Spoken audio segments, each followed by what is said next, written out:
clicking the button. All right, I got that little 3, 2, 1 going on TikTok. All right.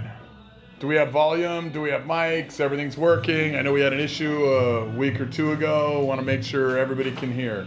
Can you guys double, triple check that? Good morning. Hope you guys are doing amazing. Happy Government Shutdown Day. What does government shutdown mean and why is it relevant? What does a government shutdown mean to you? I got a whole list of questions right here that I'm going to be asking and answering for you so that we can identify what is a government shutdown. That way, as it's happening, because it looks like it's going to happen, it looks like it's imminent, and I'll explain why I think it looks imminent shortly. But as it's happening, you guys know what to expect. So, what's going to happen? How do we deal with it? How do we get ahead of it? What am I personally doing with it? What does it mean for you? Okay, so let's dive into government shutdown. How are we doing? Do we have sound? Guys, want to make sure, double checking, triple checking? All right, cool. So, government shutdown. It's a really interesting way to lie about words. Like it's branding. It should not be called a government shutdown. When a government shuts down, it does not actually shut down. Government shutdown is a politically branded way of saying we have shut down deficit spending. So it should be called a deficit spending shutdown. Oh, thank you for the hearts. Thank you for the likes. I appreciate that. Keep those coming if it makes sense to you.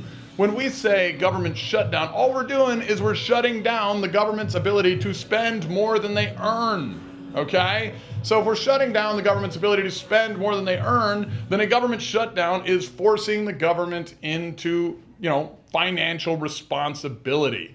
A lot of Americans actually like the idea. The problem with a government shutdown comes when, effectively you're giving all the power of the purse to the president. And half the population does not like the idea of the president having the power of the purse during a government shutdown because half the population doesn't know, if he's going to do, let's just say bipartisan things with it. So if this makes sense, do me a favor, like the post, share the post. The more you guys do this, the more this gets spread. So, and I'm going to dive into government shutdowns to make sure that it's clear and what's going to happen.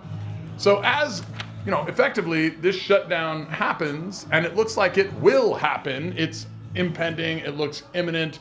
We see both sides acting like victims. We see both sides blaming everything on the other side. We know the rule. Poly means multiple. Ticks means blood-sucking arachnids. So what does that mean? They're all bad. But we have Mike Johnson on the right, and what is Mike Johnson saying? Mike Johnson is saying, oh no, well it's the left and they're completely unreasonable.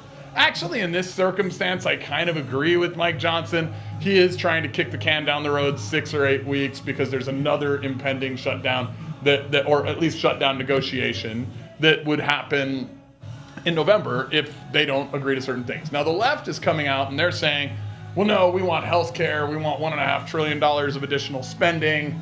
And, we want black and brown communities better served. I'm going to give you my opinions on this. You have Chuck Schumer and Hakeem Jeffries, okay? Chuck Schumer and Hakeem Jeffries, who are on the left, are both New York Blue Dog Democrats. These guys are very, very left, and they come from a state that has a history of tax and spend. I mean, if you guys haven't looked, the mayoral election in New York is exposing that, like, some of the main voices of the Democratic Party are what's now called Democratic Socialists. They are, wildly thorough on their belief that they believe that billionaires shouldn't exist. They believe that you can just tax the rich into perpetuity and that they'll never leave or go anywhere.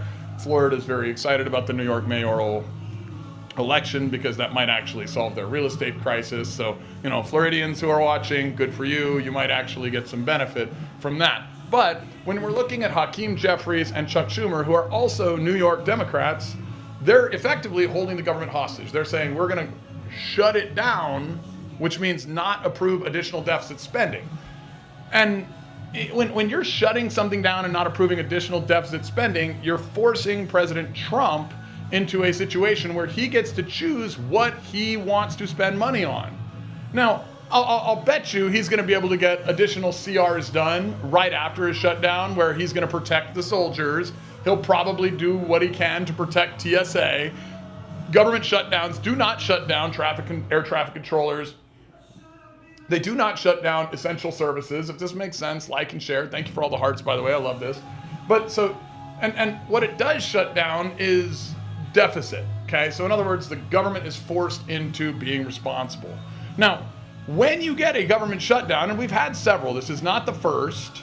It looks like it will happen because everybody's a victim. But I mean, there were 3 government shutdowns in Trump's last term. There were shutdowns in Obama's term. So they're like each side, the left and the right, is going to negotiate with each other. But we need to know, what do we do about it? Because when there's a circumstance like this, a lot of the stock traders are going to tell you, hey, we need to go buy the dip. And why do they say that? Because shutdowns are generally very short, okay? The longest government shutdown happened in Trump's first term. And I think it was 30, 35 days. I can't remember exactly. You can Google it or ChatGPT it and you'll get the info. But with 30 to 35 days, you got a lot of fear, a lot of media, a lot of blame game, a lot of Chicken Little, the sky is falling, world is ending crap going on. And what comes? Well, it's effectively stocks dip. The investors that aren't serious get out. And a lot of smart investors buy the dip. Now, this one's going to be an interesting one to buy the dip. And I'm going to give you guys some gold here, and I hope you guys use it to make a ton of money. Because if this shutdown happens the way I think it's going to happen, and I am reasonably certain that it's going to happen, like nobody can guarantee it. Maybe there's a deal at the last minute, but I'm reasonably certain that this government shutdown is happening. But there's some risks associated with this shutdown where I don't believe all the stock traders, and I think you guys need to worry about them as well, because there's something that maybe a few of them are factoring intelligently, and if this makes sense, like and share the post, but like not all of them are getting this right, okay? Like, yes, government shutdowns historically have been buy the dip opportunities for stock, but in this circumstance, Trump is talking about permanently firing people. Now, let's look at history, guys, and I don't mean to be like one-sided or another-sided here. In fact, I'm an independent, so I'm pretty used to pissing off everybody, okay? But Doge didn't work. We talked about that on the live last week. And since Doge didn't work, they weren't able to cut enough government spending for Trump to get anywhere near balancing the budget. But if Trump can go in and permanently fire thousands, tens of thousands, hundreds of thousands of left-wing bureaucrats, which he does consider to be his enemies, that would do a lot towards helping him balance the budget. It would be like Doge it's free Doge, effectively. Now, why did Doge not work last time? Because it was too big, too fast, and it was going to get in the way of other things. So it put him in a direct conflict with Elon, put Elon, who was mission-driven, a direct conflict with him. They wound up having a spectacular fight that made the news media, and effectively Doge fizzled out and did not work. Which is why we've all been buying gold, and or at least my friends and I have been buying gold and writing it up. And if you joined us and you heard that on some of the last lives, hell, you wrote it up with us, and you're probably very happy about that investment. But now this government shutdown could lead to what's called a labor recession, okay? Trump also has a fight with Jerome Powell. This is going on right now, and it's real. Powell has said, oh no, we don't want to lower rates significantly. We want to try to find a way to really measure past data. He's not like previous Fed chairs that were a little more future focused, or at least balanced. He's really against Trump, and Trump has been really aggressive with him. I mean, going after him on the remodel of the building where there might be something there, threatening the independence of the Fed, going after Lisa Cook, calling names to him publicly, calling him too late Jerome Powell, and love it or hate it, guys. I mean, this is what Trump does. Trump is a master of branding. And if the left shuts this down, and I think they're going to shut this down, okay, because the right is not going to cave in to $1.5 trillion of additional spending, then Trump is going to go and permanently fire thousands or hundreds of thousands of government workers. This is going to create new labor data that will go through the Bureau of Labor Statistics, which is now controlled by who? E.J. Antoni, who is absolutely a Heritage Foundation economist. Now, what happens when Trump has the purse strings over who gets hired? Because a government shutdown doesn't shut down government. It doesn't shut down taxes. It doesn't shut down tariff revenue. It only shuts down their ability to deficit spend. So government shutdown, once again, is really a branded word that is bullshit. Okay? And when I say that, if you think about the branding of government shutdown, it's there to scare the population. It should be called a deficit shutdown. So when they shut down the deficit, and Trump goes in and fires all the left-wing bureaucrats that he does consider his enemies, and that goes straight to E.J. Antoni, who runs the BLS, and I'm giving you cause and effect here, and the BLS is who provides data to the Federal Reserve. What do you guys expect to happen? Chime in the comments what you expect to happen. I want to see like what you guys expect to happen when Trump shuts the government down because the Democrats were unreasonable. Then that jobs data, when he lays off all the left-wing bureaucrats, goes to the BLS, controlled by E.J. Antoni. And when E.J. Antoni provides that to the Federal Reserve, I think Trump is going to get a checkmate on Jerome Powell by creating a labor recession. Why am I telling you this? Because if you listen to all the stock traders that tell you to buy the dip might be a little worse, guys. This one might be an actual labor recession. So, will I be buying the dip? Yeah, I'm personally buying the dip. Now, let me give this disclaimer.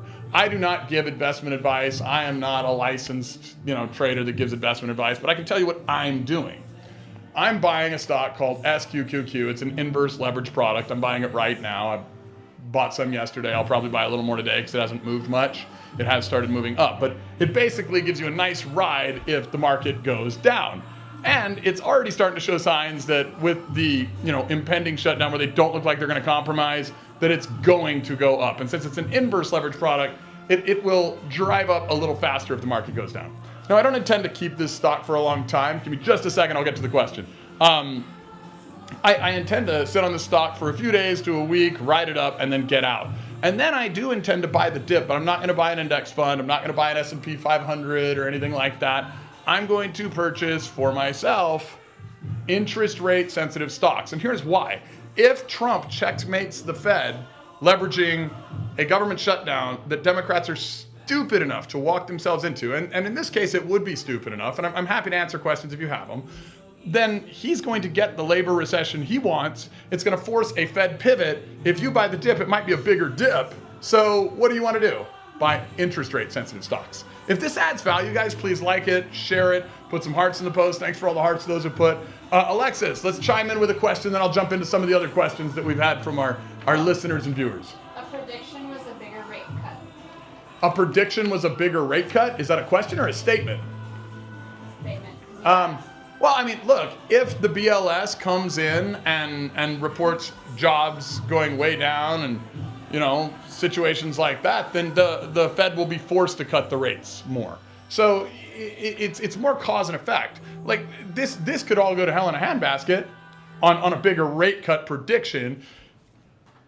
Big if, and I don't think this is going to happen, but big if they come to an agreement between now and midnight, which is 10 o'clock our time here in El Paso, Texas, but midnight their time, then they're going to avert a government shutdown. Now, I don't think that's going to happen. Why? All the Republicans are on vacation. Why?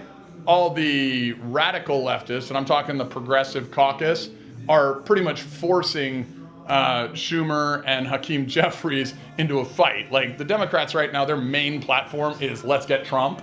Like, they hate Trump, and so they want to get Trump. They don't really have a lot of other platforms. Like, as an independent, when I'm analyzing these things over time, it's interesting, right? Like, both parties have generally been on both sides of all issues, over the hundreds of years that the parties have existed. So, we got another question? Chime in. What do we got?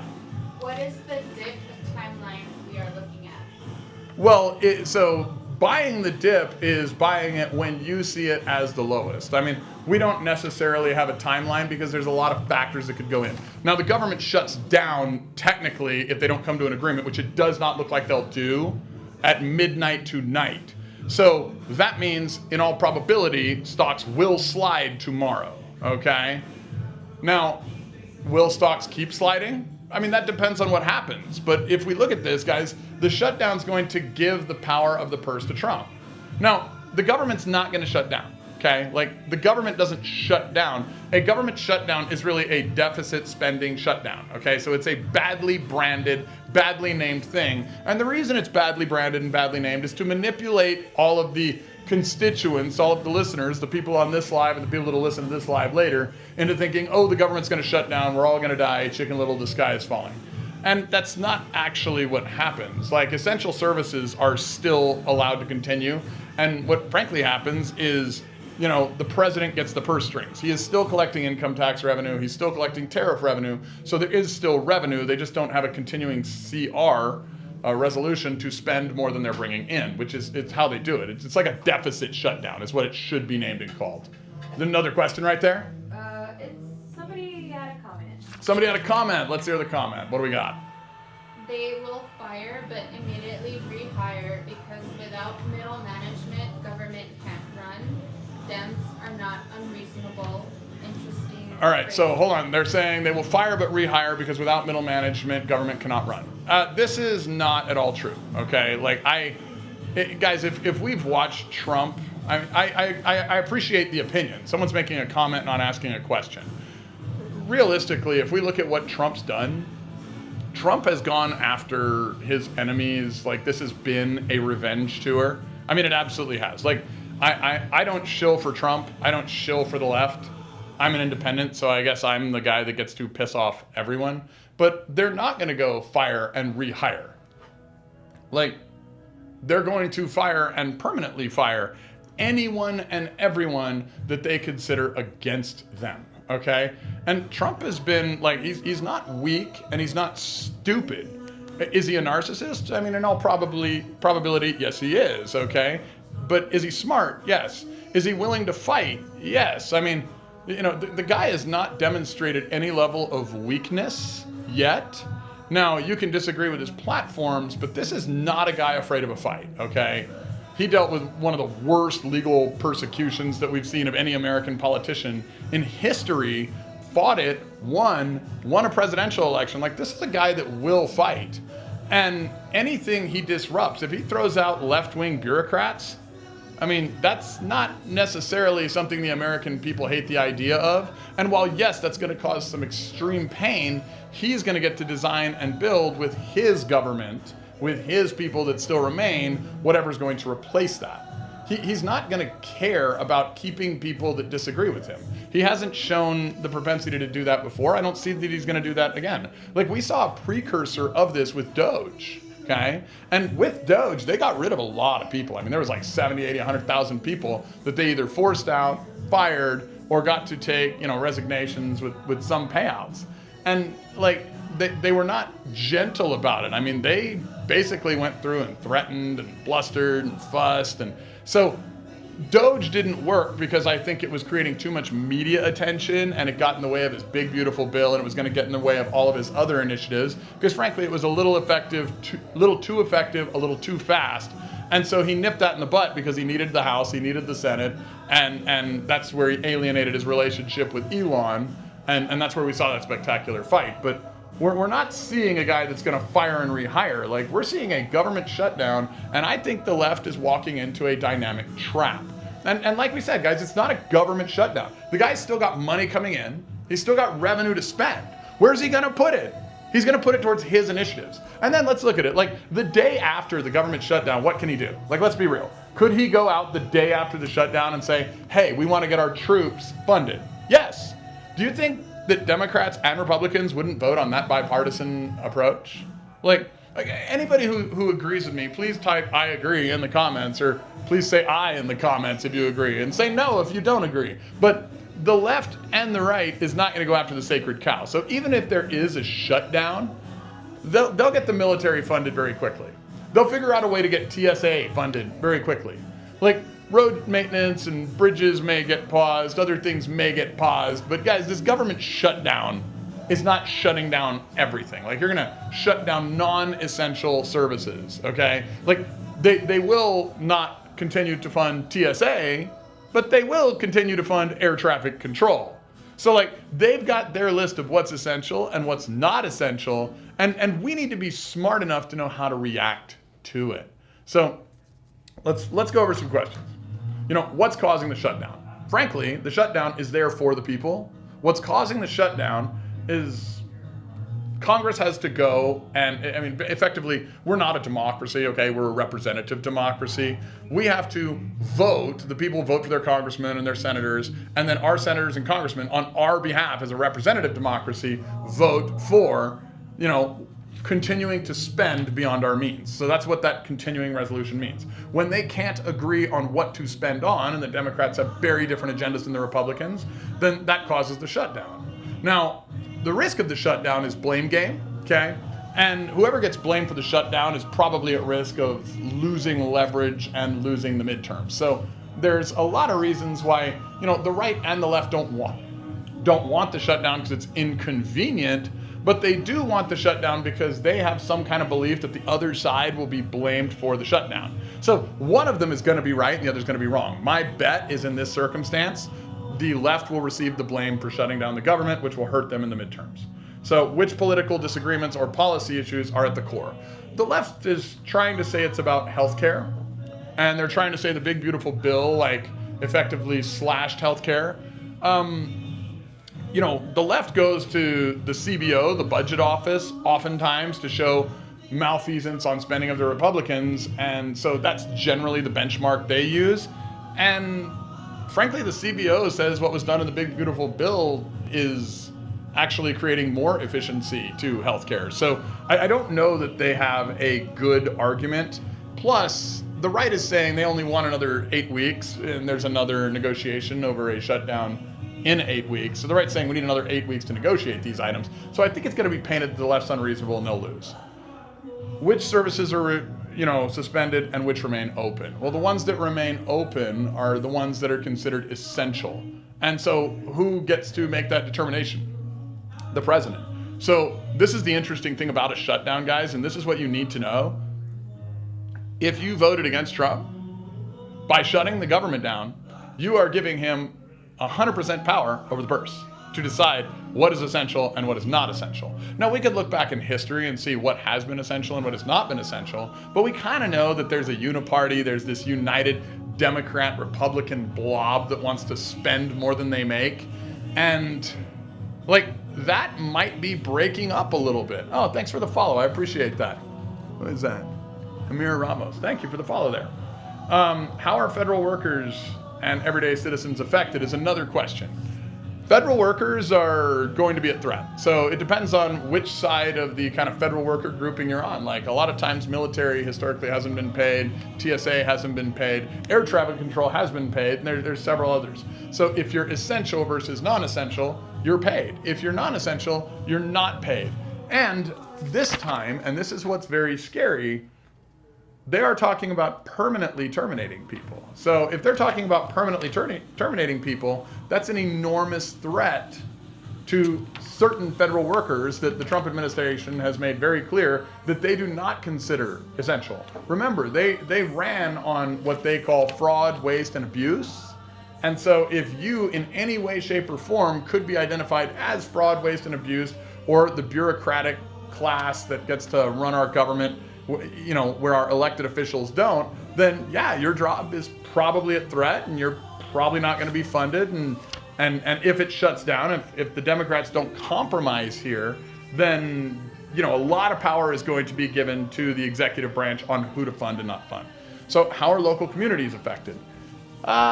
Local communities, and if this makes sense, put some likes, put some hearts. It really depends. El Paso, we have a lot of federal workers, okay? And with a lot of federal workers here, we're going to be disproportionately more affected. So local communities that are more dependent on the, federal government are going to be more affected. If you have local communities that are, and so obviously I don't want to talk just for El Paso, if you go to Dallas or Houston or Austin, or you go to New York or Chicago or whatever, and you start looking at the local communities there, then you got to think, okay, well, is their economy more built on the private sector, or is it more built on the public sector? If you're a public sector local community, you're going to see, extreme effects. They do not cut Social Security. They do not cut things like that, not generally, because that's a lose-lose proposition. So, there might be some food assistance cut. There might not. I don't know that. That's a very good question. What's the economic cost of a short shutdown? Normally, it's very short term. But right now, when you're looking at our government, which is $38 trillion in debt, a shutdown, in theory, it's the cure to the disease of overspending, right? So if you've got the cure to the disease of overspending is, hey, we're going to need a little discomfort in the short term to get our politicians to become rational and intelligent and stop effectively raping the purse and spending on things that we don't care about, which frankly both parties have done. I mean, let's think about political parties, guys. Parties are supposed to be fun, and these guys have royally fucked it up. There is nothing fun about the Democrat Party or the Republican Party, unless you enjoy hating somebody, which is what these guys seem to be good at. What's driving So anyway, that question was the economic cost of a shutdown. If you make the right hedge investments, like I've already said, I'm going and I'm looking at SQQQ. Well, not looking at, I've already purchased, and I'm not an investment advisor, and I don't advise anybody to do anything outside of their own comfort zone and understanding. But I bought SQQQ so I can ride an inverse leverage stock to the downside up if the market goes down. From there, I will be buying, products like stocks that are interest rate sensitive. You can do whatever you want. Like, the economic cost is going to be based on the individual and the decision making they have. Okay, who's going to suffer? Like every other circumstance, those that are least sophisticated, those that don't know how to hedge. I mean, if you're watching my channel, you're probably a little more sophisticated, not less. The people that are out watching Harry Potter are going to suffer more than the people that are figuring out what to do with an economic, upturn or downturn. Like, what did Ray Dalio say? He said, those who worry don't have to worry, and those that don't worry, they have to worry. So this is why the rich get richer. It's why the poor get poorer. The economic system has become far more complicated since we removed gold from the dollar. And once that happened, like, we changed the economic equation, okay? Like, you change the economic equation, you change how things are going to work, and you're going to change the ability for the less sophisticated people to make money. And so that's been happening since the 1970s. It's going to continue happening. What's the economic cost? I mean, it's going to be great. It's going to be huge. We have an economic system that's going to shift for some amount of time. Is it going to shift for 30 days? Is it going to shift forever? We don't know, and that's the big fear mongering over a shutdown, right? Normally they're 35 days or less, and then the people will eventually threaten the politicians who do take the blame, whether it's blamed on the right or blamed on the left. I think this one's going to wind up blamed on the left. What steps are being taken to resolve it? Nothing. What's being taken to resolve this shutdown? Nothing. It looks like the far left progressives are very angry and just want to fight Trump. Like, the new platform. Oh, we got a question. Comment, I think. A comment. Okay, let's read the comment. Trump has been ramping up the deficit to the point of approaching the end game. Trump has been ramping up the deficit to approaching the end game. What else?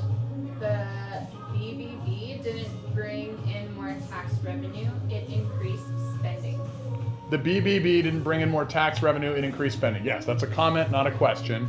Every bill produced by every politician going back to basically the 1970s for the most part has increased spending. I am not a fan of Trump's increase in spending. Trump spent more than any politician before him. Biden spent more than Trump. It looks like Trump is trending down the spending a little bit. They have a plan, I don't know if it's a good plan, to reduce the deficit by the end of their term. It's jury's out on whether the plan's going to work.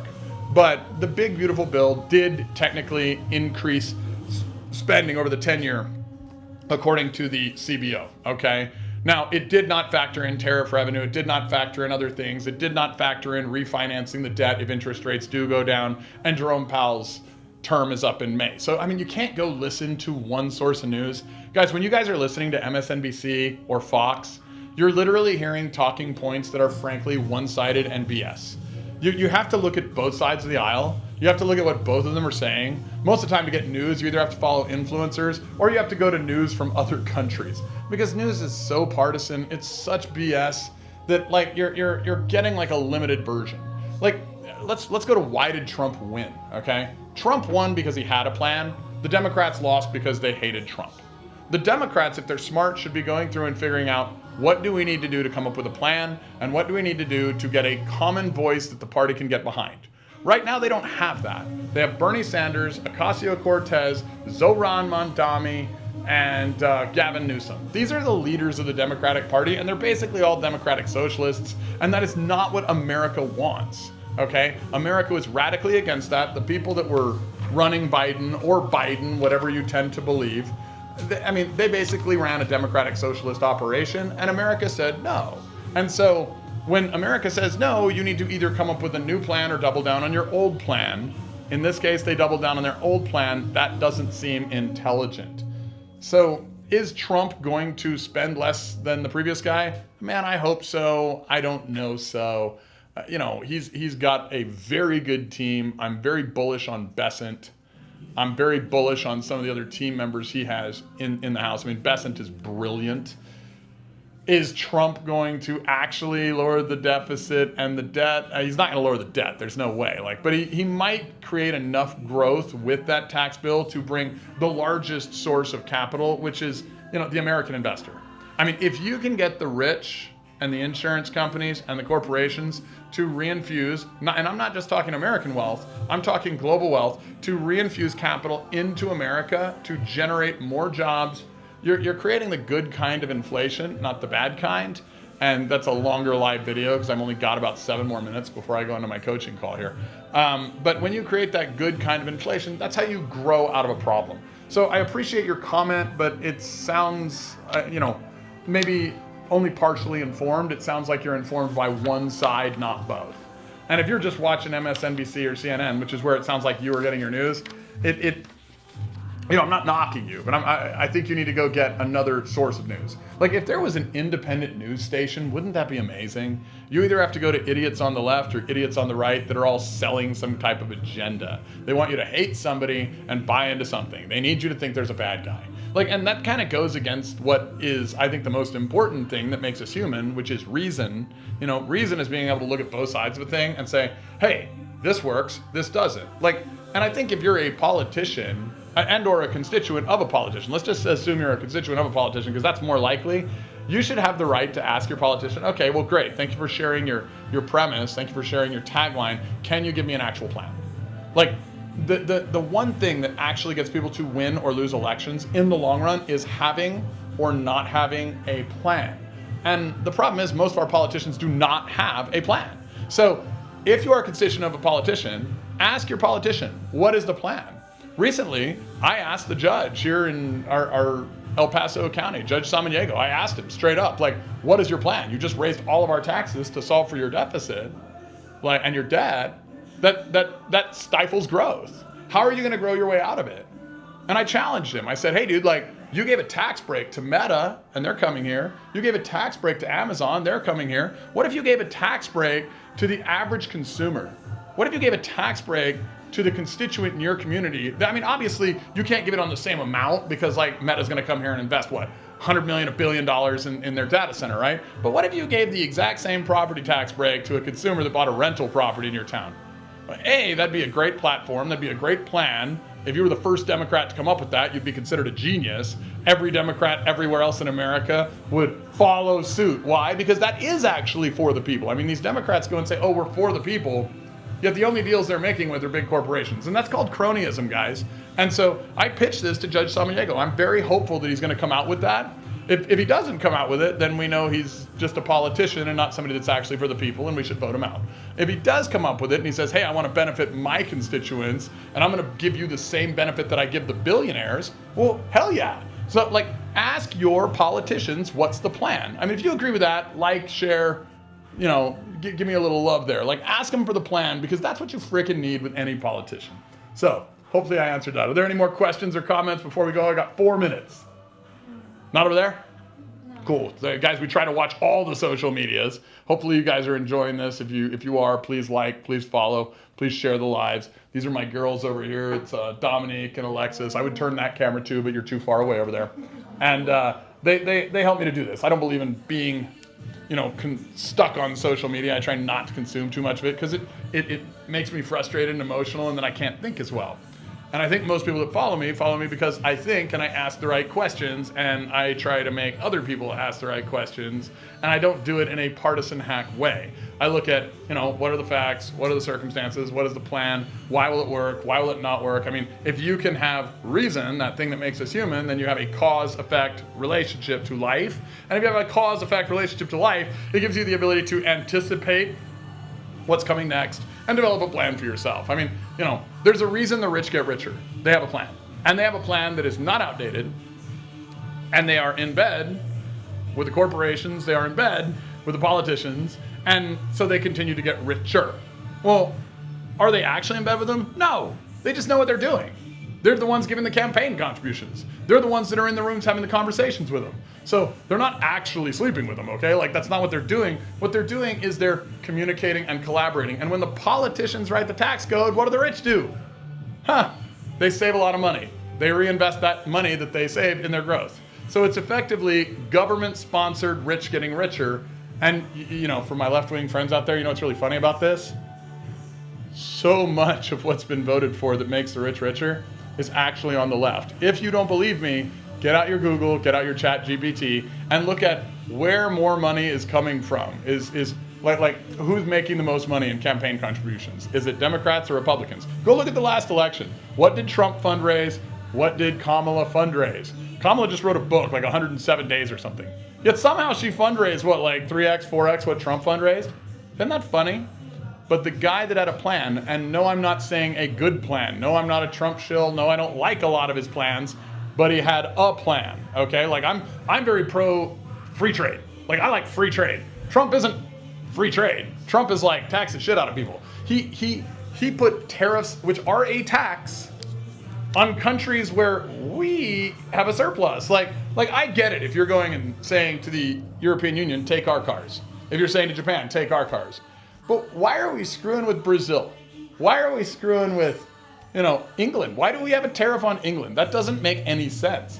So I'm not a Trump shill, but he had a plan and the left didn't. The left's plan was, hey, let's use the government to go after this guy to prevent him from becoming successful. And when that happened, what do you think happened next? Well, the next thing that happens is America loves a good victim. I mean, we live in the time where powerlessness has become power. And when you have an entire government going after one man, everybody resonated with him. They saw him as being victimized by this giant evil blob. And what did? They decided to vote for him. Go figure. All right, guys, I hope you guys have an amazing day on purpose. I hope this makes sense. I hope this is added value. If it does, please go to my social medias, The Preston Brown. I'm pretty much there on all the social medias. Check out my podcast, Problems to Profit. We've got the book coming out. It's Your First Million Made Easy. My goal is not to be political or to tell you guys one way or another what to think. My goal is to give you the context so you can ask the right questions so that you can use the political malfeasance, which is going on, has been going on for thousands of years of human history, and will continue to go on so that you can be successful in life. All right, guys.